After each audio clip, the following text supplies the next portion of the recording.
Hi, welcome to my channel, and today I'm going to be doing the Valentine's Day Book Tag. I am going to link the original below if you want to go, and I'm not going to tag anyone, so let's just get straight on into it.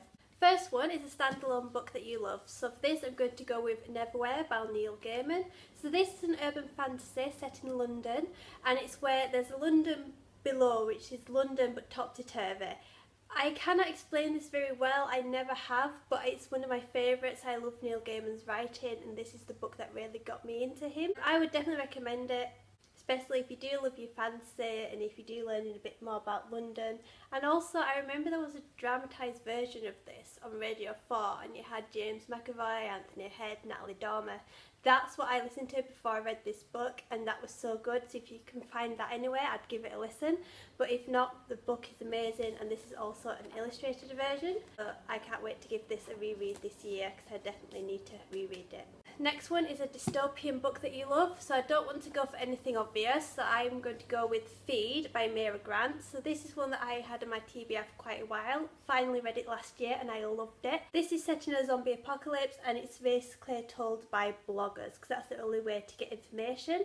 They are following the future presidential candidate, and they have been asked to basically follow him around and blog the whole journey around the countries. It turns out there's a weird conspiracy theory, zombies are let loose, and it's not really a coincidence, and it is really good. It's a shocking ending. I did not expect the ending at all, but I am wanting to carry on with the series because I think this can go very far, and I think I will enjoy the whole trilogy. Then we have a book you love but nobody talks about, so I'm going to go with The Muse by Jessie Burton. You've probably heard me talk about this for quite a while because I've loved it since I've read it. Basically this is a kind of historic fiction. You've got it in dual timelines. You have it in London in the 1960s, then in Spain during the Civil War in 1936.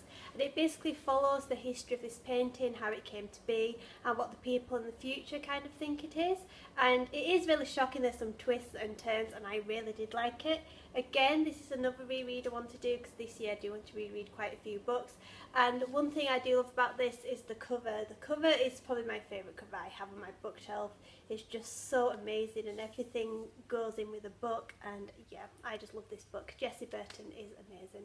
Number 4 is your favourite book couple. So this might be a bit obvious, but I have to go with Reese and Ferry from the Court of Thorns and Roses trilogy by Sarah J Maas, and I just love them so much. I love how in Court of Thorns and Roses you kind of think Reese is the bad guy, but then when it comes to the Court of Winds and Ruin, you find out there's this totally different side of them. You know, they end up being mates, but Reese kind of doesn't want to force it on Ferry, and then in the Court of Winds and Ruin they become this complete power force of High Lord and High Lady, and I think it's just amazing, and I can't wait for Court of Frost and Starlight, which will be quite sad because I believe it's the last book we will have with Reese and Ferry in it, but I just want that last bit of happiness with them, and I just hope everything stays nice and perfect for them. Next is a book that other people love but you haven't read yet, so for this I'm probably going to go with It by Stephen King, just because a lot of people have been reading it recently due to the film. I have read one book by Stephen King, that was Mr. Mercedes, because I do love a good thriller. It I've been scared to read just because I'm not a big fan of horror. I have been told that it's not really focused on the horror, and maybe the book is the best way to go rather than the film, but it looks so huge, the book, and I'm not really good with huge books, so if I do end up reading it I may be going down the audiobook route, but I think it'll be a case of just reading it when I'm really interested in it, because I think if I'm not interested in it I won't read it. But it seems like a book that you have to read at least once in your life, and I do want to read more Stephen King. It's just that, again, big books and horror are not really my kind of thing. Number 6 is a book with red on the cover, because red is normally associated with Valentine's Day, so for this I had to go with Catching Fire, because look at all this red, and it's so sparkly as well. I love these editions of The Hunger Games, but Catching Fire is probably my favourite one, just because it actually does look like there's a fire in the background. Then we also have a book with pink on the cover, because again, pink is normally associated with Valentine's Day, and for this I'm going to go with Because You Love to Hate Me, 13 Tales of Villainy. This was a short story collection that came out last year with some very famous authors like V. Schwab, Samantha Shannon, Renee Adair. Very, very good collection of stories. They've also got extra bits by booktubers, which was very interesting. I loved this. If you do love your villains, I'd definitely give this a go because some of them were amazing. Next one is you were given a box of chocolates. Which fictional boyfriend or girlfriend would have given this to you?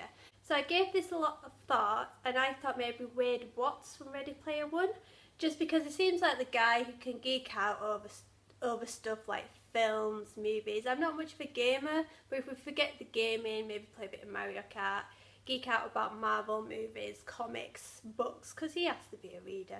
That would be probably really cool. And maybe I could introduce him into some more modern stuff rather than the 80s stuff. But yeah, I thought that would be pretty cool. Number 9 is you are single on Valentine's Day. What book would you read and what film would you watch? So for me, film, probably one of my favourites, Jurassic Park. I do love Jurassic Park, that's one of my favourite movies. As for book, I would probably just read what I'm currently reading. I can never really read 2 books at once, so if I'm reading something I'd just carry on reading that. At the moment I'm reading Revenger, can't remember who it's by. I've only read the first chapter, so yeah, I'll probably just carry on reading that and I'd give Jurassic Park a good watch. And the last one is you are in a bookstore. All of a sudden you get hit by an arrow by Cupid. What new release will you love? So I have already mentioned A Court of Frost and Starlight by Sarah J Maas. I am super excited for that. But one that I think is coming out a bit earlier is The Witch Doesn't Burn in This One by Amanda Lovelace. I loved a collection of poetry in Princess Doesn't Save Herself in this one, so I am really looking forward to her next release and I just cannot wait. I really hope it's as good as the previous book. So yeah, that's it for this Valentine's Day book tag. If you want to have a go, feel free to. If not, you can comment down below with what you'd think. And as usual, you can like this video, subscribe to this channel, and all my social media links are below. So I will see you later in a new video. Bye!